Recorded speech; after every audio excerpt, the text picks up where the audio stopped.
Welcome back. ఈరోజు చర్చా కార్యక్రమంలో పాల్గొంటున్నారు గొట్టిపాటి రామకృష్ణ గారు, టీడీపీ అధికార ప్రతినిధి, అలాగే కృష్ణారెడ్డి గారు, మాజీ ఎమ్మెల్సీ, వైసీపీ నేత, విజయ్ బాబు గారు, ఆర్టీఐ కమిషనర్, సీనియర్ జర్నలిస్ట్. నమస్కారం అండి. చర్చా కార్యక్రమానికి స్వాగతం మీ అందరికీ కూడా.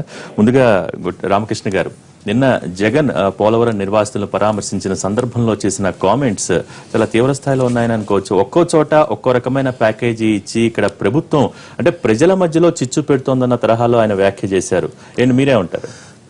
అసలు ఒకటి దీనిలో భోగి గారు అంటే వారికి మాట్లాడేటువంటి ప్రజలు ఆయనకి ప్రతిపక్ష నేత స్థానం ఇచ్చారు. రాష్ట్రం విడగొట్టబడింది. దాని తర్వాత ఆయన ఒక గెస్ట్ ఆర్టిస్ట్ లాగా, గెస్ట్ లీడర్ లాగా ఆ రాష్ట్రానికి రావటం, ఏదో ఒక సందర్భంలో వివాదాస్పదమైన లేదంటే రెచ్చగొట్టేటువంటి వ్యాఖ్యలు చేయటం, మరలా వచ్చి ఎక్కడో సాట నివాసం ఉండటం, ఇది ఆయన చేస్తా ఉంది సుదీర్ఘకాలంగా 2.5 సంవత్సరాలుగా. మిగిలిన రాజకీయ పక్షాలన్నీ కూడా ఏ రాష్ట్రానికి ఆ రాష్ట్రం ఏర్పాట్లు చేసుకోవడం జరిగితే ఇంతవరకు ప్రధాన ప్రతిపక్షం ఎక్కడా కూడా ఏర్పాట్లు చేసుకున్న దాఖలాలు లేవు.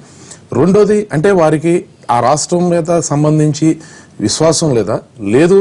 ఆ రాష్ట్రానికి సంబంధించినటువంటి వారి పార్టీకి సంబంధించి కింద స్థాయిలో సరైనటువంటి నిర్మాణం లేని విధంగా ఉందా, అందుకోసం అని చెప్పి వాళ్ళ పార్టీకి సంబంధించిన కార్యక్రమాలు కూడా అక్కడి నుంచి చేపట్టేటువంటి అంశం ఎందుకు చేపట్టలేదు అనేది. అంటే కేవలం నేను ఎందుకంటున్నానంటే రెచ్చగొట్టే దానికోసమే ఆయన ఉపయోగించుకుంటా ఉన్నారు. పోలవరానికి సంబంధించి మీరు ఒక్కసారి చూస్తే రాజశేఖర రెడ్డి గారి దగ్గర నుంచి కూడా మొన్నటిదాకా కూడా దానిలో ఆ కాంపన్సేషన్ ఇచ్చి నష్టపరిహారం ఇచ్చే విషయంలో చాలా మంది రైతులు న్యాయస్థానాలకు వెళ్ళడం జరిగింది. సరిగ్గా ఇవ్వటం లేదు, మాకు సరిపోదు అని చెప్పని. ముఖ్యమంత్రి గారు చంద్రబాబు గారు వచ్చిన తర్వాతే సుమారు 800 కోట్ల రూపాయలని మేము అక్కడ కాంపన్సేట్ ఇవ్వడం జరిగింది. 17 లక్షల రూపాయలు, కొంతమంది 19 లక్షల రూపాయల వరకు కూడా ఆ భూములకి, ఒక్కొక్క భూమికి కూడా నష్టపరిహారం చెల్లించడం జరిగింది. గతంలో ఆ విధంగా జరిగిందా? వారు పరిపాలించారు, అది లెక్కలే, ఒకళ్ళు చెప్పేటటువంటిది కాదు. ఈ రోజు మీరు దేనికోసం వెళ్ళి రెచ్చగొట్టడం కోసం ప్రయత్నం చేస్తా ఉన్నారు అంటే పోలవరం గనక పూర్తయితే ఆ రాష్ట్ర ఇప్పుడు మేము ప్రజలు అక్కడ ఆసక్తిగా చూస్తున్నటువంటిది చంద్రబాబు గారి మీద పెట్టుకున్నటువంటి పూర్తి నమ్మకం ఏంటంటే రాష్ట్రానికి సంబంధించి మంచి రాజధాని నిర్మించగలుగుతారు, అదేవిధంగా పోలవరాన్ని నిర్మించి అందరి యొక్క ఆర్తిని తీర్చగలుగుతారు అనేది ప్రధానమైన అంశం. ఈ రెండింటినీ కూడా దీన్ని పెట్టుకుని పోలవరాన్ని సోమవారం నాడు ప్రత్యేకంగా పెట్టుకుని ఆయన ప్రతిరోజు మానిటరింగ్ చేస్తూ ఉన్నారు. అది పూర్తయితే ప్రతి సోమవారం మానిటరింగ్ చేస్తున్నారు. కానీ జగన్ అనేది గిరిజనుల త్యాగాలకు సరైన న్యాయం జరగటం లేదు ఇక్కడ నిర్వాసితుల విషయంలో కానివ్వండి, ఇతరత్ర విషయాల్లోనే. అంటే మీరన్న దాన్ని బట్టి ఇక్కడ జగన్ జరుగుతున్న అభివృద్ధికి సంబంధించి జగన్ అవగాహన పెంచుకోవట్లేదని కానీ, అక్కడ వాళ్ళ పార్టీ శ్రేణులు క్షేత్రస్థాయిలో జరుగుతున్న అభివృద్ధిని నాయకుడికి చేరవేయట్లేదని కానీ, అందుకని జగన్కి తెలియట్లేదు, అక్కడికి వచ్చి ఒక లేమ్యాన్ లాగా మాట్లాడుతున్నారన్న తరహాలో మీరు వ్యాఖ్యలు చేస్తున్నారు. వాస్తవం అంటే ఏదో చెప్పేది ఏదో ఆ ప్రాంతానికి వెళ్తాం, ఏదో ఒక రెచ్చగొట్టేటువంటి దానికోసం మాట్లాడతాం. అంతకుముందు అక్కడికి వెళ్ళారు, గోదావరి జిల్లాకి వెళ్ళారు, అక్కడ రెచ్చగొట్టే దానికోసం ప్రయత్నం, ఉద్యోగాలకు సంబంధించి. అంటే మీరు డెవలప్మెంట్ సంబంధించి పోలవరం అనేది ఏ ఒక్కరిని అడిగినా కూడా చెప్పేది ఆ రాష్ట్రానికి ఇక అదే ప్రధానమైనటువంటి అంశం. పోలవరం పూర్తి కాకపోతే ఆంధ్రప్రదేశ్ రాష్ట్రం అధోగతి, నీరుకి సంబంధించి ఇతరత్ర అంశాలకు సంబంధించి ఎక్కడ కూడా వచ్చే అవకాశం లేదు అనేది అందరూ చెప్తా ఉంటే ఈయన ఆ ప్రాంతంలో రెచ్చగొట్టే దానికి చేసేటువంటి ప్రయత్నాలు అది సరైనటువంటి విధానం కాదు. ఇప్పటికే పదే నేను ఇందాక చెప్పాను, గెస్ట్ ఆర్టిస్ట్ లాగా రావటం, ఆయన అక్కడ ఏదో ఒకటి మాట్లాడటం, మళ్ళీ నిర్వాసితులకు తగిన విధంగా న్యాయం జరుగుతుంది అంటారు. ఖచ్చితంగా. కృష్ణారెడ్డి గారు మీరే ఉంటారు. రామకృష్ణ గారు ఎత్తడెత్తన రాజశేఖర రెడ్డి గారి గురించి మాట్లాడారు కాబట్టి మొట్టమొదటి నుంచి తీసుకొస్తాను. నాకు కొంచెం టైం ఇవ్వండి. మీరు పోలవరం ఆంధ్రప్రదేశ్కి అది ఒక జీవన రేఖ. అది దృష్టిలో పెట్టుకుని కీర్తిశేషులు రాజశేఖర రెడ్డి గారు అంచనాలు 10,000 కోట్లని మొట్టమొదటి అంచనా వేసి ఆ కాలంలోనే 80% కాలువల తవ్వకం పూర్తయిపోయింది. 80% పూర్తయిపోయింది. కొన్ని కోర్టు కేసుల వల్ల ఇటు కుడివైపు ఒక 28-30 కిలోమీటర్లు, ఎడమవైపు 35 కిలోమీటర్లు ఏమో మిగిలిపోయింది. ఆ కేసులు వేసింది ఎవరు, వేయించింది ఎవరు అనేది పూర్వాపరాల్లోకి వెళితే రాజశేఖర రెడ్డి గారి గవర్నమెంట్ అయిపోయిన తర్వాత విత్డ్రా చేయించారు కేసులు. రైట్? అంటే అర్థం ఏంటి, తెలుగుదేశం పార్టీ వాళ్ళు వేయించినటువంటి కేసులే కాలం పూర్తి కాకూడదనే ఉద్దేశంతో. అదే ఒక్క నిమిషం, మీరు చెప్పారు, నేను మాట్లాడలేదు కదా. దాని తర్వాత కిరణ్ కుమార్ రెడ్డి గారు ఉన్నప్పుడు అది 16,000 కోట్లకి పెరిగింది, అంచనా పెరిగింది. ఈ 16,000 కోట్లు ఇప్పుడు 32 నుంచి 40,000 కోట్లకు పోయింది. ఈ అంచనాలు ఏ విధంగా పెరుగుతున్నాయంటే ఇక తాడి చెట్టు కనుక ఒక్కసారి ఏకంగా పెరిగిపోయినట్టుగా విపరీతంగా పెరిగిపోతా ఉన్నాయి.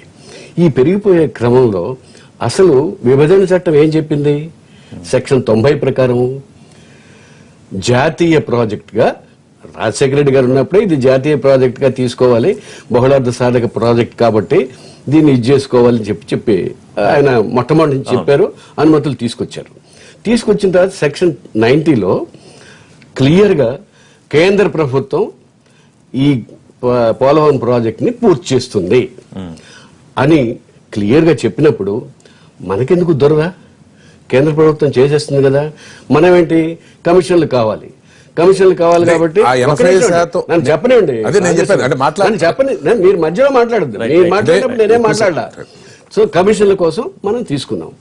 అసలు కేంద్ర ప్రభుత్వం నిర్వచించినటువంటి విభజన చట్టం ప్రకారం కేంద్ర బడ్జెట్ లో ఉంది, కేంద్ర ట్రెజరీలోంచి డబ్బులు రావాలి. ఇప్పుడు నాబార్డు ఎవరు? అసలు నాబార్డుకి సంబంధం ఏంటి? మళ్ళీ మనం నాబార్డుకి వెళ్ళి మొక్కుకోవటం ఏంటి, ఈ అంచనాలు పెంచుకోవటం ఏంటి అనేది ఏమీ ఆలోచించడం లేదు. ఇక సరే పెంచుకుంటూ పోతున్నారు, వాళ్ళ ఇష్టం, వాళ్ళు చేస్తున్నారు. మధ్యలో పట్టిసీమను ఒకటి తీసుకొచ్చారు, 2 సంవత్సరాల గురించి 1600 కోట్లు వెచ్చించి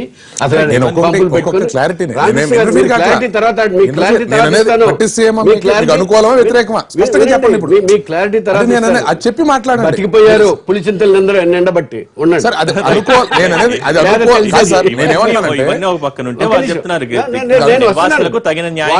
వాళ్ళు చెప్పిన చేస్తున్నారు, చేసుకోండి. మీరు చేశారు విమర్శ, నేను చేయలే, నేను వాస్తవాలు చెప్తున్నాను. మీరు విమర్శ చేశారు. మా పార్టీ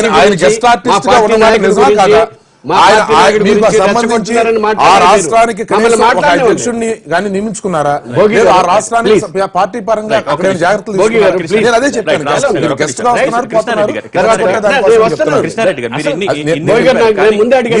ఆరోపణలు నేను చెప్పింది వాస్తవాలు. డబ్బులు ఇచ్చిన చెక్కులు ఉన్నాయా లేవా? 19 లక్షలు ఇచ్చిన కూడా వాస్తవమే, మేము కాదంటలే. కాంపన్సేషన్ 19 లక్షలు ఇచ్చిన కూడా వాస్తవం, అందరికి తెలిసినటువంటి విషయం, అందులో ఏం లేదు. కానీ నిర్వాసితుల్లో రాజశేఖర రెడ్డి గారు ఉన్నప్పుడు కట్టినటువంటి 163 ఇండ్లో 173 ఇండ్లు తప్ప మీరు ఒక్క గృహం నిర్మించారా నిర్వాసితులకి? అలాగే నిర్వాసితులకి ఇంతవరకు ఎక్కడైనా మీరు పేమెంట్ చేశారా? తర్వాత అక్కడ ట్రైబల్ ఏరియాస్ లో అడ్వైజరీ బోర్డు ఉండాలి, మీరు ఏమైనా అడ్వైజరీ బోర్డు వేశారా? మనం చూడవలసింది పోలవరం ప్రాజెక్ట్ అందరికీ ముఖ్యమే, అలాగే నిర్వాసితుల ముఖంలో కూడా మనం చిరునవ్వులు చూడాలి. నిర్వాసితుల్ని మీరు ఉండండి, 2018 లోపల మీరు పూర్తి చేస్తా ఉంటున్నారు. ఇంతవరకు వాళ్ళకి నిర్వాసితులకి ఎక్కడ మీరు స్థలం చూపెట్టలేదు. 18 లోపల మీరు చేశారు, ఇప్పుడు 16 అయిపోయింది, మనం 17లోకి వస్తున్నాం. 17లోకి వస్తుంటే మీరు వాళ్ళకి చూపెట్టేటప్పుడు, వాళ్ళు ఇల్లు కట్టుకునేటప్పుడు, వాళ్ళు అక్కడి నుంచి పోయేటప్పుడు మీరు భూమికి భూమి ఇవ్వబోతున్నారా లేదా భూమికి కాంపన్సేషన్ ఇవ్వబోతున్నారా అనేది ఎక్కడా లేదు.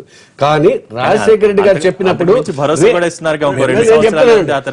పునరావాస చర్యలతో పాటుగా 10,000 కోట్లు, ఇప్పుడు అది 40,000 కోట్లకు పోయింది. 40,000 కోట్లకు ఎందుకు పోయింది అనేది చెప్పడం లేదు. గోదావరి ప్రాజెక్ట్ అథారిటీ ఏం చెప్తున్నది?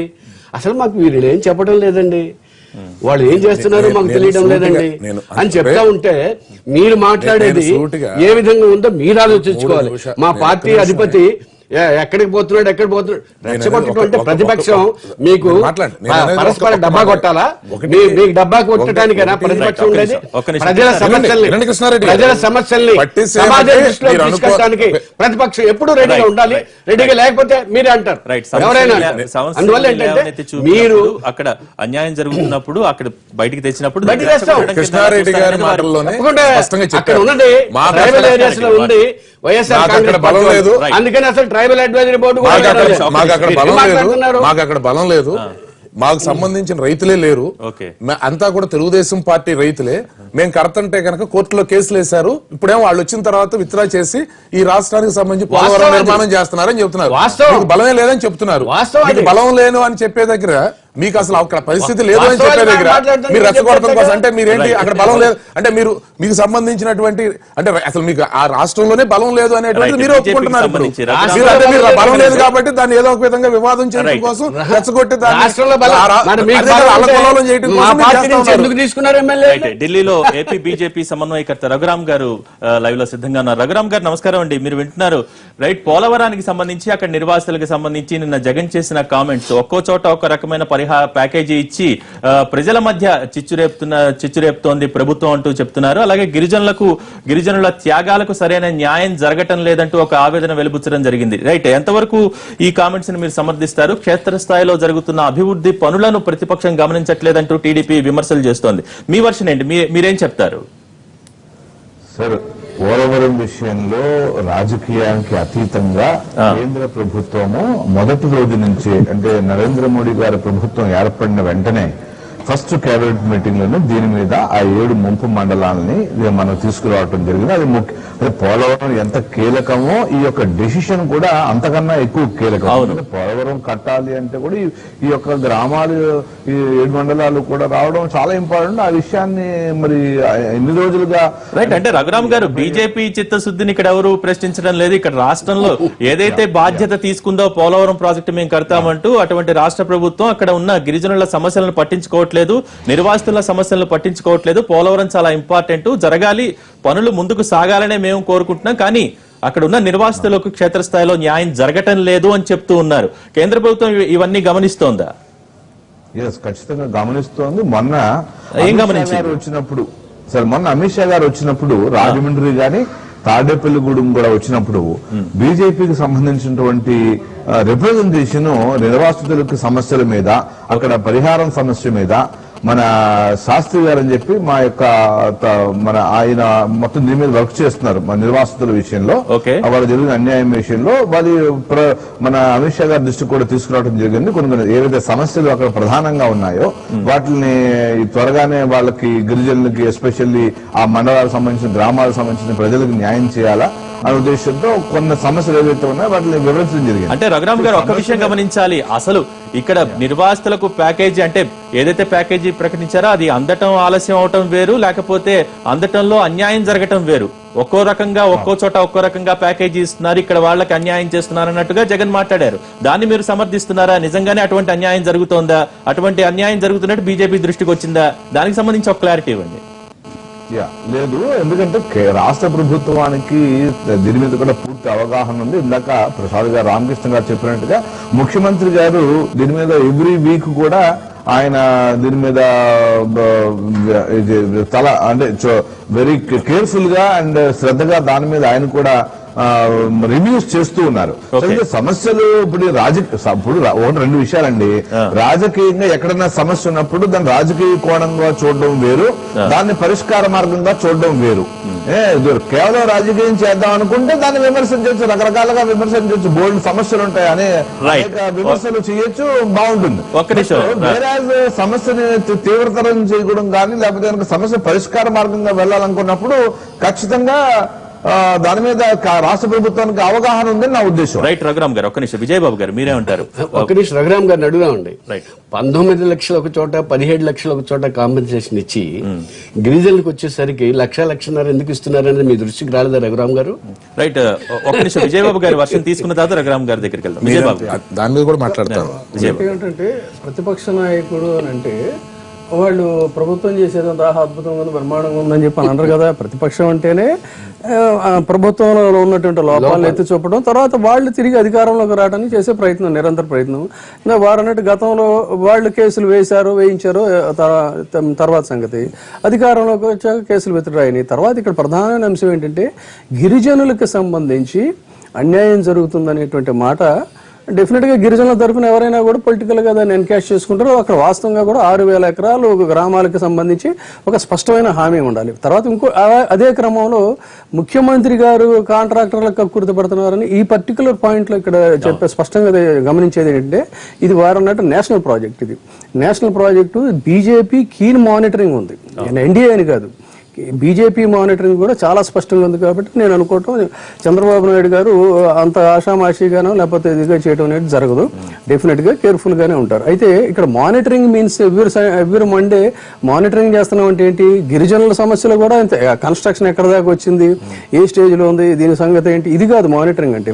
దానికి సంబంధించిన రిలేటెడ్ ఇష్యూస్ అన్నిటి మీద మానిటరింగ్ ఉండాలి. సో గిరిజనులకు ఎప్పుడైతే ప్రతిపక్ష నాయకుడు ఒక విమర్శ చేశాడో ఇమీడియట్ గా వీళ్ళు వెళ్ళి చేయాల్సిన పని ఏంటంటే ఆయన గెస్ట్ ఆర్టిస్టా బెస్ట్ ఆర్టిస్ట్ అనేది పక్కన పెట్టి వాళ్ళకు స్పష్టమైన హామీ ప్రభుత్వం నుంచి ఇవ్వాల్సిన అవసరం ఉంది. మీ ఇదంతా కూడా కరెక్ట్ కాదు. విజయబాబు గారు, ఇక్కడ జరుగుతున్న వ్యవహారం వాళ్ళ చూస్తే కాంపన్సేషన్ సమస్య ఉన్నప్పుడు కాంపన్సేషన్ ప్రస్తావించారు. కేవలం రాజకీయ కోణంతోనే దాన్ని చూడకూడదు, మొత్తం అన్ని విషయాలను వేరే అసలు పోలవరం అనే దాని మీద రాజకీయ కోణం కాదండి, సినిమా కోణంలో కూడా కొన్ని సంవత్సరాలుగా సినిమాల్లో కూడా జోకులు వచ్చింది దీని మీద. ఏదో నీ వ్యవహారం చూస్తే పోలవరం ప్రాజెక్ట్ లాగా ఉందో ఎప్పుడు పూర్తయినని. కాబట్టి ఇది రాజకీయ కోణంలో చూడకండి ఎందుకుంటారండి. డెఫినెట్ గా ఇప్పుడు గతంలో పార్టీ ఎందుకు వేశారు ఇది, ఒకటి ఏమిటంటే ఇది జాతీయ ప్రాజెక్టు, అందరూ కోరుకుంటున్నారు, ఆంధ్రప్రదేశ్ ప్రజలే కాదు, ఇది రైతులందరి యొక్క ఆకాంక్ష, తెలుగు ప్రజల ఆకాంక్ష.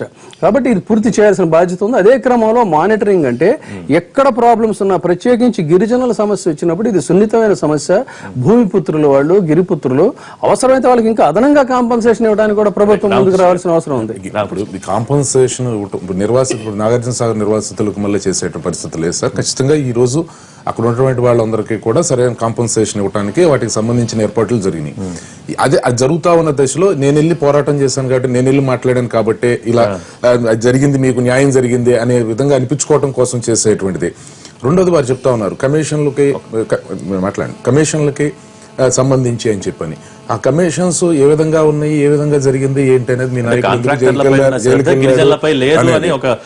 నేనేమన్నానంటే సార్, అంటే అంటే ఆధారం లేనటువంటి ఆరోపణలు చేస్తే నేనేదో మాట్లాడి దానివల్ల ఉన్న డైవర్షనే కానీ నేను 2-3 విషయాలు పట్టిసీమ గురించి వారు మాట్లాడారు అంటే నేను అనలేదు. నేనంటే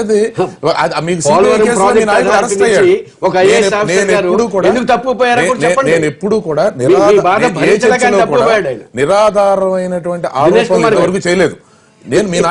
మీ నాయకుడు ఎందుకు జైలుకి వెళ్ళాడో మీరు చెప్పండి. మీ నాయకుడు నేను వెళ్తలేదు అంటే నేను ఆరోపణ చెప్తాను. ఆయన చెప్పేది నేను చెప్పేది వాస్తవం. అలాగే మీకు సంబంధించి ఏదైతే పట్టిసీమకు సంబంధించి మీరు ఇందాక చెప్పారు, పట్టిసీమకి మీరు అనుకూలమా ప్రతికూలమా మీ పార్టీ అది చెప్పండి. అట్లా నేననే సూటిగా మాట్లాడండి. దానికి సంబంధించి ఏదో జరిగింది కమిషన్లకు సంబంధించి అంటే మీరు అంటే ఆ కమిషన్స్ రావు కాబట్టి రైతులకు మీరు కాంపన్సేషన్ ఇవ్వకుండా ఆపారా? వేరు ఆ రైతులందరూ తెలుగుదేశం పార్టీ కాబట్టి మీరు కాంపన్సేషన్ ఇవ్వకుండా ఆపారా?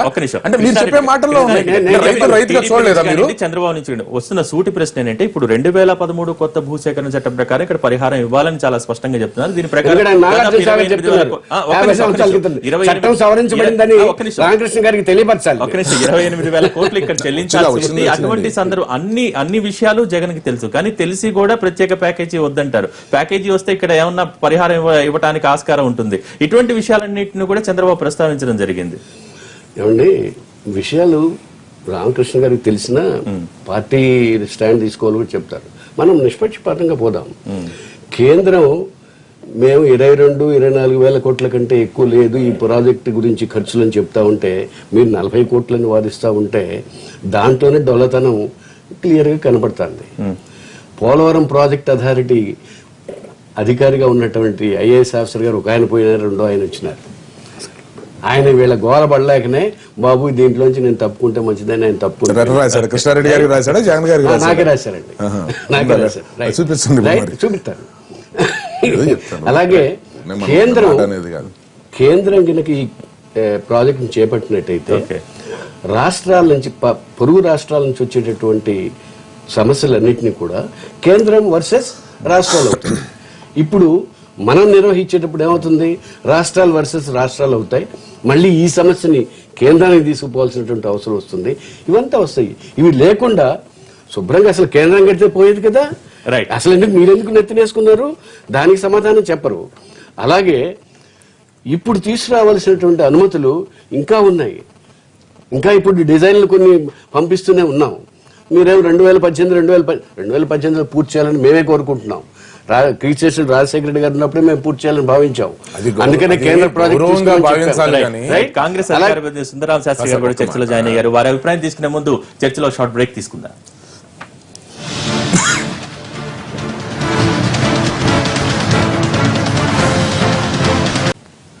బ్యాక్. సుందరరామ శాస్త్రి గారు, పోలవరానికి సంబంధించి నిన్న జగన్ పరామర్శించడానికి వెళ్ళిన సందర్భంలో చేసిన విమర్శలు ఇక్కడ కాంట్రాక్టర్లపై ఉన్న శ్రద్ధ కంటే వారిపై ఎక్కువ శ్రద్ధ ఉంది, గిరిజనులపై లేదు అన్న తరహాలో విమర్శలు చేస్తూ వచ్చారు. అలాగే టీడీపీ ఒక విషయం చెప్తోంది, అంటే ఇక్కడ వైఎస్ హయాంతో పోలిస్తే కనుక ఇప్పుడు ప్రాజెక్టు విషయంలో చాలా పారదర్శకంగా పనులు ముందుకు జరుగుతున్నాయి, వీటన్నిటిని ప్రతిపక్షాలు గమనించట్లేదు అంటూ ఉన్నారు. మీ అభిప్రాయం ఏంటి? ఫస్ట్ అసలు పోలవరం అనేటువంటిది కేంద్ర ప్రభుత్వం కట్టాలి అని మన విభజన చట్టంలో. అవును. అయితే ప్రత్యేక హోదా అనేటువంటి దాన్ని పక్కన పెట్టి చంద్రబాబు నాయుడు గారిని అడిగారు కేంద్ర ప్రభుత్వం వాళ్ళు, మీకు ప్రత్యేక హోదా కాల, మీరు ఒక వరం కోరుకోండి అంటే ఆయన పోలవరం కోరుకున్నారు. అది చంద్రబాబు గారికి పోలవరం అది ఇంకా వరం కానీ రాష్ట్ర ప్రజలకు వరం కాదు అది.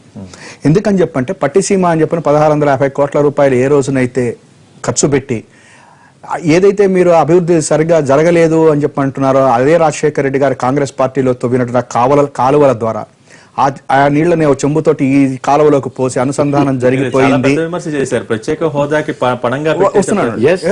నేను అదే కరెక్ట్ అనుసంధానం చేసి ఇది అయిపోయింది అనుసంధానం అని చెప్పి ప్యాకేజ్ బాగుంది అని చెప్పని ఆ ప్యాకేజీలో కూడా దీనికి కొంచెం పెంచండి అని చెప్పుకుంటా ప్రత్యేక హోదాను మర్చిపోయేటట్టు చేసినటువంటి ఘనత మన రాష్ట్ర ప్రభుత్వానికి వచ్చింది ఈసారి. అయితే అక్కడ కేంద్ర ప్రభుత్వంతో కూడా మనం విరోధం పెట్టుకోవద్దు అనేది ఎందుకు అనేటువంటిది మాకు తెలియదు. ఎందుకంటే విరోధం ఉంటుంది, ఇవాళ మమతా బెనర్జీ గారికి ఉంది, నిన్న జయలలిత గారికి విరోధం ఉంది, జిఎస్టీకి ఆమె ఒప్పుకోలేదు, అయినా వాళ్ళ పనులు వాళ్ళు జరుగుతూ ఉన్నాయి. మరి మన రాష్ట్ర ప్రభుత్వానికి ఎందుకు జరగట్లేదో మాకు అర్థం కావట్లేదు. పోలవరం అనేటువంటిది 2018 లోపల కట్టమని మనం అందరం కోరుకుంటున్నాం, విభజన చట్టంలో కూడా ఉంది, అన్నీ చెప్పాం. దానికి కావాల్సినటువంటి పర్యావరణ అనుమతులు కానీ ఇవన్నీ కూడా డీమ్డ్ టు బి గివెన్ అన్నట్టుగా మనం విభజన చట్టంలో పెట్టాం. ఎప్పుడైతే కేంద్ర ప్రభుత్వం నుంచి రాష్ట్ర ప్రభుత్వానికి వచ్చిందో ఇవాళ వెంటనే ఒరిస్సా వాళ్ళు పోయేసి నేషనల్ గ్రీన్ ట్రిబ్యునల్ లో కేసు ఫైల్ చేశారు. ప్రత్యేక హోదాని పణంగా పెట్టి ఇక్కడ కాంట్రాక్ట్ పోలవరం కడతామని చెప్పారు, కానీ ఈ రోజు జరుగుతుంది నిర్వాసితులకు అన్యాయం జరుగుతున్నది మెయిన్ టాపిక్. అక్కడ కేంద్ర ప్రభుత్వం చాలా కీన్ గా అబ్జర్వ్ చేస్తుంది, ముఖ్యంగా బీజేపీ పార్టీ నేతలు కూడా చాలా విమర్శలు కూడా ముందర లెక్కలు చెప్పండి తర్వాత మేము నిధులు ఇస్తామన్న తరహాలో మాట్లాడుతున్న సందర్భం కూడా ఉంది కొన్ని సందర్భాలలో. కానీ కేంద్ర ప్రభుత్వం కూడా దీన్ని పట్టించుకోవట్లేదంటారా? ఇప్పుడు కేంద్ర ప్రభుత్వం కనుక పట్టించుకునేటట్లేదా లేదా అంటే కేంద్ర ప్రభుత్వానికి కావాల్సింది ఏంటంటే ఇదేదో వదిలించుకుందామా వీళ్ళతోటి మాకు అన్నట్టుగా వీళ్ళ భుజం మీద వేసేసారు. ఇప్పుడు కేంద్ర ప్రభుత్వం ఎప్పుడైతే వాళ్ళు టేకప్ చేస్తారో అప్పుడు ఇక్కడ ఉన్నటువంటి రాష్ట్ర ప్రభుత్వం ఎంతవరకు జరుగుతుంది మాకు కావాలి అని చెప్పని అడగటంలో ఒక ఈజీనెస్ ఉంటుంది. కానీ అట్లా కాకుండా వీళ్ళ భుజం మీద వేసుకుని నువ్వు ఎంత పని చేశావు, నువ్వు దాని మీద నాకు లెక్కలు చెప్పు, దాంట్లో నాబార్డు రుణాలు ఇస్తాము, ఈ రకంగా వాళ్ళు ఏం చేస్తున్నారు, తాత్సారం చేస్తున్నారు. అక్కడ కేంద్ర ప్రభుత్వం ఏం చేస్తుంది, ఇక్కడ రాష్ట్ర ప్రభుత్వానికి సరైనటువంటి ఇది లేక తాత్సారం చేస్తుంది. నెంబర్ 1. నెంబర్ 2, వాళ్ళ ఒరిస్సా ప్రభుత్వం ఏం చేసింది, లో కేసు ఫైల్ చేసింది. రేపొద్దున ఈ రాష్ట్ర ప్రభుత్వం దాని మీద ఫైట్ చేయలేదు కదా. ఇదే కనుక కేంద్ర ప్రభుత్వమే కనుక కడుతూ ఉండేటైతే తప్పనిసరిగా కేంద్ర ప్రభుత్వం వెళ్ళి ఎన్జీటీలో వాళ్ళు ఫైట్ చేసుకుని ఈ పోలవరం ప్రాజెక్ట్ ని పర్టికులర్ గా కట్టాల్సిన అవసరం. నిర్వాసితులకు న్యాయం చేయడం రాష్ట్ర ప్రభుత్వం వల్ల కాదు అని చెప్తున్నారా? నిర్వాసితులు బాగుండేది అంటున్నారు, కానీ రాష్ట్ర ప్రభుత్వం వల్ల కాదు, భవిష్యత్తులో కాదని చెప్తారు. నేను చెప్తున్నానంటే నిర్వాసితులది కూడా నేను ఒక్కటి వస్తున్నా. అక్కడ ఉన్నటువంటి 7 గ్రామాల్ని మొట్టమొదటి రోజు మీటింగ్ లోనే మేము పెట్టేసేసి గ్రహంగా చేశాము అని చెప్పని అది కనుక జరగకపోతే నేను పదవి స్వీకారమే చేయనున్నారు అని చెప్పారని 7 మండలాల్ని దీంట్లోకి తీసుకుని వస్తామని, ఒకవేళ కనుక జరగకపోతే నేను పదవి స్వీకారం చేయనన్నానని ఇన్ని చెప్పినట్టుంటే ఆయన ఆ రోజునే ఏదైతే ఆల్రెడీ కాంగ్రెస్ పార్టీ వాళ్ళు వెళ్ళేసేసి మన ప్రణాళికా సంఘం ముందు పెట్టారో ప్రత్యేక హోదా కూడా ఇచ్చేయండి అని అడుగుంటే ప్రజలు చాలా సంతోషించేవాళ్ళు. అది అడగలే మీరు. ఈ 7 మండలాలను ఇందులో కలిపినటువంటి ఏదైతే క్రెడిట్ వస్తుందో అది నా ఖాతాలో వేసుకుంటా, లేకపోతే ఏదైతేనో అది వేరే వాళ్ళ మీద దురుదుతా అనేటువంటిది సరైనది కాదు. చివరిగా ఈ నిర్వాసితులది కూడా మేమేం చెప్తున్నామంటే వాళ్ళకి 2008లో ఇచ్చినటువంటి 2 లక్షల రూపాయలు కాకుండా ఇవాళ 2013 చట్టం కింద ఇవ్వమని చెప్పని మాత్రమే అందరూ అడుగుతా ఉన్నారు. దాన్ని మీరు ఇవాళ రోజున ఇస్తే సరిపోతుంది. ఇప్పటికి కూడా ఇంకోటి ఏమని చెప్తున్నారు, ఇంకా 40,000 ఎకరాలు మనం తీసుకోవాలి అని చెప్పని చెప్తా ఉన్నారు. అంటే ఎప్పటికీ మీరు పూర్తి చేస్తారు ఈ పోలవరం ప్రాజెక్ట్ ని? కాబట్టి ఇవాళ కేంద్ర ప్రభుత్వం కానీ రాష్ట్ర ప్రభుత్వం కానీ దీని మీద సరైనటువంటి దిశలో పోవట్లేదు అనేటువంటి. రఘురామ్ గారు ఏమంటారు? మీరు సుందరరామ శాస్త్రి గారు మాట్లాడిన మాటలు మీకు అర్థమయ్యే ఉంటాయి పూర్తి స్థాయిలో, చెప్పండి. సార్, ఇప్పుడు కాంగ్రెస్ పార్టీకి గాని ఆ యొక్క నాయకులకు గాని పోలవరం గురించి మాట్లాడే కనీస అర్హత లేవని చెప్పాలండి. ఎందుకంటే అసలు అర్హత లేకపోతే మేము కాలువలు దవ్విందే మేం కదా, ఆ కాలువలతో మీరు వెళ్ళారు.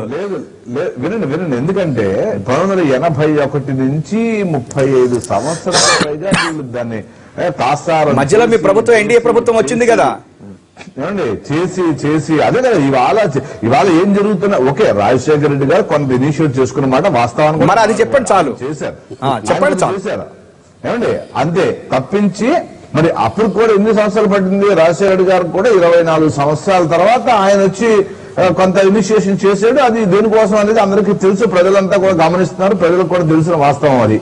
ఏమండి సరే, దేనికోసం చేసినప్పుడు కూడా ప్రాజెక్ట్ కొంత కదలికి వచ్చింది, ఒకటి వాస్తవం. కానీ అంత తప్పించి నిజమైనటువంటి ప్రజల కోసం అయితే చేయలేదు ఆనాడు. రాజశేఖర్ గారు కూడా దాన్ని ఇనిషియేట్ చేసినా గానీ ప్రజల కోసం చేసినట్టుగా కనపడలా. ఎందుకంటే కాంట్రాక్టర్లు, ఎన్నికలు, డబ్బులు, వ్యవహారం ప్రతి ఆంధ్రప్రదేశ్ ప్రతి వ్యక్తికి తెలిసే విషయాలు. అందుకని దాని లోతుకి వెళ్ళట్లేదు నేను. సో ఇక్కడ బీజేపీని కానీ లేదా ఇప్పుడు రాష్ట్ర ప్రభుత్వాన్ని కానీ శంకించేటటువంటి అవకాశము ఎస్పెషల్లీ కాంగ్రెస్ పార్టీకి లేదని చెప్పాలా.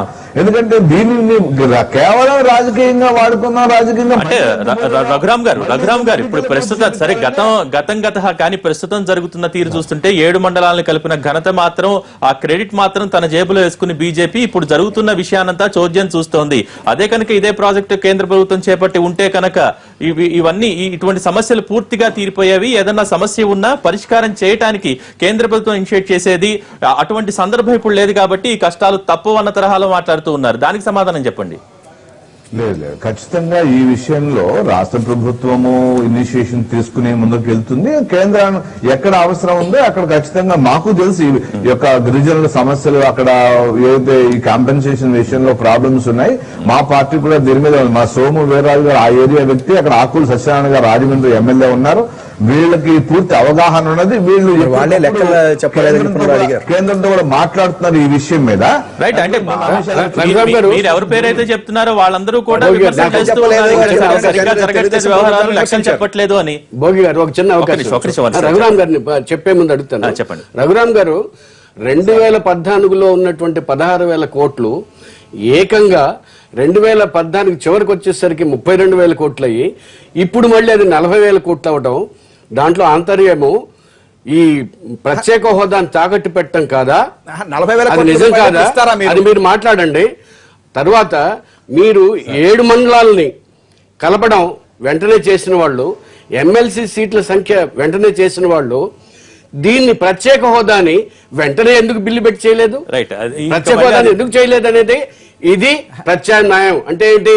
మీకు ప్రత్యేక హోదా ఇవ్వమో కానీ ఇది పెంచుతాము, ఈ వరం ఇస్తాము, 16,000 కోట్లు 40,000 కోట్లకు పెంచుతాము, ఇది ఒప్పుకోండి అని మీరు ప్రత్యేక హోదాని ఆంధ్రప్రదేశ్ కి ఇవ్వకుండా చంద్రబాబు నాయుడు గారు తాకట్టు పెట్టినటువంటి వాస్తవం కాదా లేదా చెప్పండి. మీరు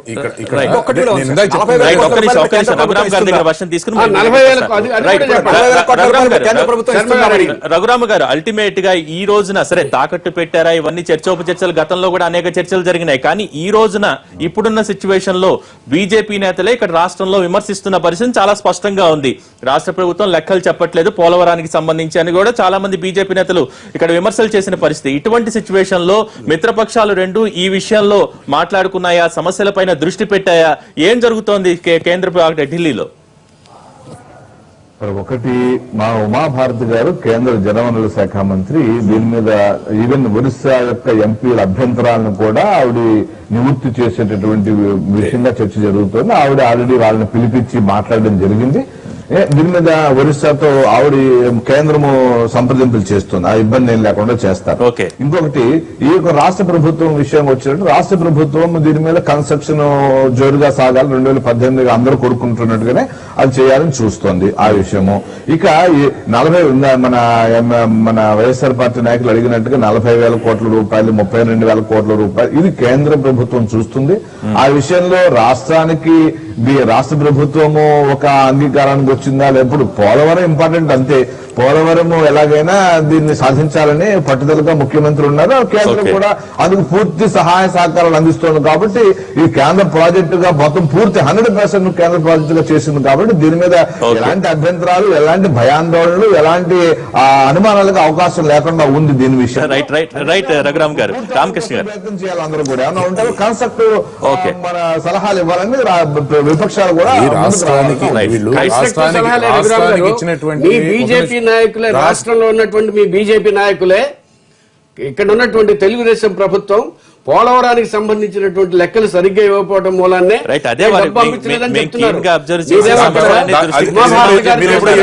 జరిగింది మాట్లాడుతున్నారు. ఏది 7 నెలల క్రితం మాట్లాడింది చెప్తున్నారు, ఇప్పుడు మధ్యలో మాట్లాడింది కాదు. 7 నెలల క్రితం మాట్లాడినటువంటి సందర్భం వచ్చినప్పుడు ఎవరు మాట్లాడారు అనేది 7 నెలల్లో వాళ్ళ లెక్కలు తెలిసేసారా ఏంటి? లెక్కల్లో సరి చేశారా? లాభాలు ఒక్క నిమిషం. నష్టాలు వాళ్ళ లెక్కలు సరి మధ్యలో చేసేసి- బాగోగులు చూసేవాళ్ళం మేము. ఈ రాష్ట్రానికి రావాల్సినటువంటి అన్ని రకాలుగాను చంద్రబాబు నాయుడు గారి వల్లే వస్తుంది, రాష్ట్రం చంద్రబాబు నాయుడు గారి వల్లే జరుగుతుంది అనేటువంటిది అందరూ చూస్తా ఉన్నారు. ఈ రోజు అవును, చంద్రబాబు అది నాయుడు జరగకూడదు, గారి వల్లే అది ప్రత్యేక జరగకూడదు, హోదా అది జరగకూడదా, అది మాత్రం ఎటువంటి పరిస్థితి- అదే చెప్పండి. ఇది ఎన్ని 40 తాకట్లు పెట్టారో, తెచ్చుకుంటున్నారు. ఏ విధంగా కేంద్ర ప్రభుత్వం దగ్గర ఎన్ని తాకట్లు పెట్టారో మళ్ళీ అది మాట్లాడదామంటే మాట్లాడదాం. సార్ ఏమో రైట్ అంటున్నారు. ఏం మాట్లాడదాం? అనేది ఆగమని. నేను చెప్పేది వినండి. విజయబాబు గారు కాదు సార్, తీసుకున్నారు. ఒక్క నిమిషం. అంటే చాలా మాట్లాడారు సార్. ప్రత్యేక హోదాకు సంబంధించి ఆయన మాట్లాడతారు, అంటే ఆయన అంటే కాంగ్రెస్ దాన్ని సమర్థిస్తా వీరు మాట్లాడతారు. ఆ రోజు ఎందుకు అది అయిపోతే అది అయిపోయింది లేండి, అది అయిపోయింది, చాలా అది అయిపోయింది, అది మాట్లాడకండి. ఈ రోజు మాట్లాడినట్టు చట్టంలో ఎందుకు పెట్టలేదు, ఆ రోజు సమస్యలు ఉన్నాయి కదా, అంటే తూచి అది వదిలేసేయండి, అది మాట్లాడకండి. విజయబాబు గారు ఒక విషయాన్ని ప్రస్తావించారు. ఇందాక ఒక్క విజయబాబు నిమిషం సార్. ఒక్క నిమిషం. చట్టాలు మాట్లాడుతున్నారు కదా, చట్టాలు మీరు 2 సార్లు సవరించారు, 3 సార్లు ఎందుకు సవరించలేదు? అంటే రాష్ట్ర అవసరాల కోసం మీకంటే చట్టాలు పోలవరం ప్రాజెక్టు మాట్లాడుతున్నారు. కడతాం ఇష్టం లేదా? అంటే 50 అభినందిస్తారా? అభినందిస్తారా? మీరు 7 మండలాలని వెంటనే చేసినందుకు చంద్రబాబు నాయుడు గారు చేపట్టినటువంటి చర్యని దాన్ని వెంటనే అమలు పరిచయం కోసం కేంద్ర ప్రభుత్వం చేసిందని మీరు అభినందిస్తారా ఈ చర్చ సందర్భంగా? కాదా? అభినందిస్తారా కాదా? ఇప్పుడు మీరు చెప్పండి దానికి స్పష్టంగా. ప్రత్యేక హోదా కూడా మీరు చెప్పండి. మీరు ప్రత్యేక హోదా కూడా మీరు చెప్పండి. మీరు విమర్శ ప్రత్యేక హోదా చేస్తున్నారు. కూడా ముందు మీరు అభినందిస్తామని కూడా సరే, చెప్పండి. దాన్ని సరే, ఆ విమర్శ చేసే ముందు దాన్ని మీరు అభినందిస్తామని చెప్పండి, దాని తర్వాత విమర్శకు నేను సమాధానం రైట్, రామకృష్ణ గారు వాళ్ళనేది అంటే విమర్శలు అనేవి వస్తూ ఉంటాయి, ప్రతిపక్షాలు అనేవి సమస్యల్ని బయట పెట్టడానికే ఉన్నాయి. ఇందాక విజయబాబు గారు ఒక విషయాన్ని ప్రస్తావించారు. ప్రతి సోమవారం దాని మీద రివ్యూ చేస్తూ ఉన్నారు ముఖ్యమంత్రి. కానీ ఎంతవరకు వచ్చింది నిర్మాణం అనేది కాకుండా అక్కడ ఉన్న సమస్యలపైన కూడా పూర్తి స్థాయిలో దృష్టి సారించాలి. లైక్ గిరిజనులకు నిర్వాసితులకు సంబంధించి, గిరిజనులకు ఉన్న సమస్యలకు సంబంధించి అటువంటి వాటి మీద ఎంతవరకు స్టడీ వర్క్ జరుగుతుంది, ఎంతవరకు దాని మీద స్టడీ చేస్తున్నారు, సమస్య పరిష్కారానికి ఎంతవరకు ముందుకు వెళ్తున్నారు, దానికి సంబంధించి ఒక క్లారిటీ. గిరిజనుల గురించి ఒక్క నిమిషం సార్. రామకృష్ణ గారు, గిరిజనుల గురించి ఇన్ని మీటింగ్లు రవి మీటింగ్లు జరుగుతున్నాయి. మొట్టమొదటి వారం ఉన్నారు, తర్వాత నెలకు పోయి నేను చూస్తున్నారు. ఇన్ని మీటింగ్లు జరిగినాయి. ఏ మీటింగ్ లో అయినా కానీ గిరిజనుల సమస్య గురించి ఎక్కడైనా రివ్యూ జరిగిందా? జరిగింది, జరుగుతూ ఉన్నాయి సార్. ఇప్పుడు మీకు రికార్డు చూపించండి. పోలవరంలో జరిగేటువంటి అంశం ప్రతిదీ కూడా నిర్వాసితులకు సంబంధించింది వస్తుంది, రైతులకు సంబంధించినటువంటి అంశం వస్తుంది, కన్స్ట్రక్షన్ సంబంధించినటువంటి అంశం వస్తుంది. దీనిలో వచ్చేటప్పటికి దీని ఇందాక మనం అనుకుంటే కానీ దాని మీద దేనికి review సంబంధించి జరిగినప్పుడు కాదు సార్, ఎటువంటి దీనిలో statemenట్లు లేవు, దానికి statement సంబంధించి. వీళ్ళు ఏం చెప్తా ఉన్నారు? 16,000 కోట్ల రూపాయలను ఎందుకు అంచనాలు పెంచారని చెప్తా ఉన్నారు. కానీ పోలవరం ప్రాజెక్ట్ లో సంబంధించి నిర్వాసితుల యొక్క నష్టపరిహారం కూడా ఉంటుంది. నష్టపరిహారాలు మరి ఎక్కువ ఇవ్వద్దని చెప్పేది వాళ్ళ ఉద్దేశం. అంటే అక్కడేమో డబ్బులు పెరగకూడదు, నష్టపరిహారం ఇవ్వలేదని ఇక్కడ గొడవ జరగాలి. చట్టం ప్రకారం ఇవ్వాలంటున్నారు. ఇవ్వాలి కదా, యోగి గారు, కొత్త చట్టం ప్రకారమే 2014లో అంచనాలు జరిగినాయి. రైట్, విజయబాబు గారు అంచనాలు పెంచడం అనేటువంటిది ఈ ప్రభుత్వం కాదండి, దాదాపుగా ఏ ప్రభుత్వాలైనా సరే అంచనాలు పెంచుకుంటూ వెళ్ళిపోవడం అనేది సర్వసాధారణంగా జరిగేది. కన్స్ట్రక్షన్ వర్క్స్ జరుగుతా ఉంటే ప్రభుత్వానికి పండగే, ఏ ప్రభుత్వం అయినా కూడా. ఇందులో ఇది కాదనేది లేదు.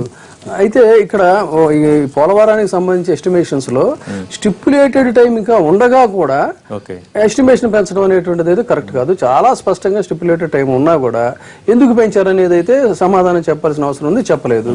అది తర్వాత కృష్ణారెడ్డి గారు అన్నారు ఏది నిజం ఏది అబద్ధం అంటే బీజేపీ వాళ్ళే విమర్శలు చేస్తున్నారండి. బీజేపీ వాళ్ళు ముందు లెక్కలు చెప్పండి, తర్వాత మా వాళ్ళు విడుదల చేస్తారు అని గతంలో చెప్పిన మాట నిజం. ఇప్పుడు అసలు ఏం మాట్లాడకుండా ఉన్నది అనేది నిజం. ఎందుకంటే ఎందుకు మాట్లాడటం లేదనేది కూడా తెలుసు వాళ్ళకి. గట్టిగా ఒక డోసు అధిష్టానం నుంచి వచ్చింది, మీరు పిచ్చి పిచ్చి అనేది అయితే ఇక్కడ ఒకటేంటంటే ఏ రాజకీయ పార్టీలైనా సరే అధికారంలో ఉన్న పార్టీ దాని పనులు చేసుకుంటూ వెళ్తా ఉంటుంది. ప్రతిపక్షంలో ఉన్న పార్టీలు తప్పప్పులను ఎత్తి చూపించడం, దానికి సమర్థంగా అధికార పక్షం సమాధానాలు చెప్పడం అనేటువంటిది చాలా అవసరం. కాబట్టి ఇది ఒక ప్రాసెస్, డెమోక్రసీలో ఇది ఒక ప్రాసెస్. ఈ ప్రాసెస్ జరగకుండా నువ్వు ఇంత చేసావు, నువ్వు ఇంత తిన్నావు, లేకపోతే అసలు నువ్వు జైలుకి వెళ్ళావు అని అంటే జైలుకి వెళ్ళిన వాళ్ళందరూ దొంగలు కాదు, జైలులో నుంచి వెళ్ళలేదు. కాబట్టి ఇప్పుడు నిన్నటిదాకా మానాపురం లక్ష్మణరావు అనేవాడు వాడు ఒక పెద్ద మనిషి, ఇవాళ దేశానికి దొరికిపోయాడు. కాబట్టి ఎవరు జైలుకి వెళ్ళారు, వాళ్ళు జైలుకి వెళ్ళిన వాళ్ళందరూ నేరస్తులా, జైలుకి వెళ్ళిన వాళ్ళు పెద్ద మనుషులు, దిస్ ఇస్ నాన్సెన్స్. రఘురామ్ గారు, ఒక ఇష్యూ విషయం బేస్డ్ చెప్పండి. గా ఏ ఇష్యూకి కన్ఫైన్ ఆ ఇష్యూ గురించి ఎప్పుడు మాట్లాడుకోవాలి, కానీ పదే పదే ఇదే పెట్టుకుంటా రఘురామ్ గారు, కరెక్ట్, సరిగ్గా నెల రోజులైంది పెద్ద నోట్లను రద్దు చేసి, కానీ ఇంకా నోటు కష్టాలు తప్పలేదు, చిల్లర కష్టాలు తప్పలేదు. ఏటీఎంల దగ్గర, బ్యాంకుల దగ్గర క్యూ లైన్లు కొనసాగుతూనే ఉన్నాయి. ఇంకెంతకాలం అంటే నల్లధనాన్ని అరికట్టడానికి, నల్ల కుబేరులు ఆట కట్టించడానికి కష్టాలు పడక తప్పదు. కొన్నాళ్లు ప్రజలు కూడా దానికి సిద్ధమయ్యే ఉన్నారు. కానీ ఇంకెన్నాళ్లు ఈ కష్టాలు పడాల్సి వస్తుంది? నెల రోజులు పూర్తిగా వచ్చింది, ఇంకా ఎటువంటి ఇనిషియేటివ్ తీసుకున్న సందర్భం మనకు కనిపించట్లేదు. ఏమని చెప్తారు దానికి సమాధానం? సార్, కేంద్రానికి పూర్తి అవగాహన ఉంది. మా బీజేపీ కూడా ఎక్కడికక్కడ రిపోర్ట్స్ మేము తీసుకుంటున్నాం. కేంద్ర ప్రభుత్వం, కేంద్ర పార్టీ కూడా ప్రజలు యొక్క కష్టాలు తాత్కాలికమే అని ప్రజలకు పెద్ద మహాయజ్ఞంలో ఇంత పెద్ద పనిని చేపట్టడానికి మరి చిన్న చిన్న ఈ సమస్యలను ప్రజలు వాళ్ళంతటా వాళ్ళు ఈ సమస్యలు ఎదుర్కోవడానికి సిద్ధంగా ఉన్నారు, ప్రభుత్వానికి సహకరించడానికి సిద్ధంగా ఉన్నారు. కాబట్టే వాళ్ళంతా కూడా కష్టపడినా గానీ దేశం కోసం, ఇదంతా దేశం కోసమే తప్పించింది వ్యక్తిగతంగా ఎవరి కోసం లబ్ధి వచ్చేది కాదు. ఇది నా మోడీ గారికి లబ్ధి కాదు, నా అమిత్ షా గారికి లబ్ధి కాదు, మా పార్టీ ప్రజలు ఇది ఓవరాల్ గా దేశ ప్రజల కోసం జరిగేటటువంటి నాయకుల దగ్గరనే చాలా డబ్బులు దొరుకుతున్నాయి. ప్రజలు కష్టాలు పట్టడానికి సిద్ధమయ్యారు కాబట్టి, సహకరించడానికి సిద్ధమయ్యారు కాబట్టి ఇంకొంతకాలం కష్టపడదామని ప్రభుత్వం కూడా సిద్ధంగా ఉంది. ప్రతిపక్షాల విమర్శ, దానికేం సమాధానం చెప్తారు?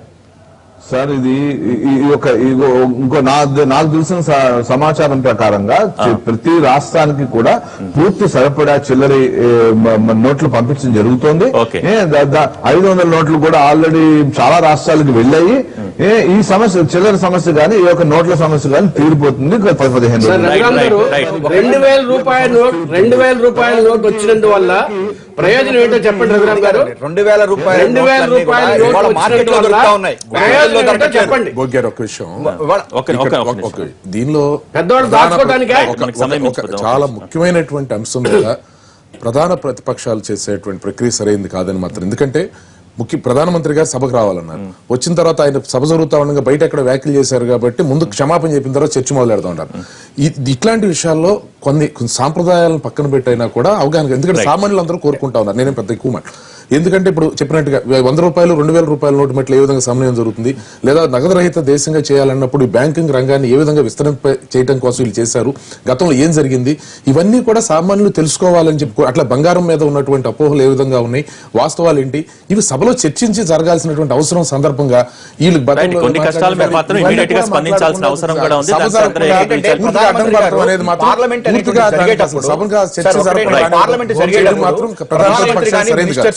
బయట ఎటువంటి స్టేట్మెంట్స్ ఇవ్వకూడదు అనేటువంటిది ఒక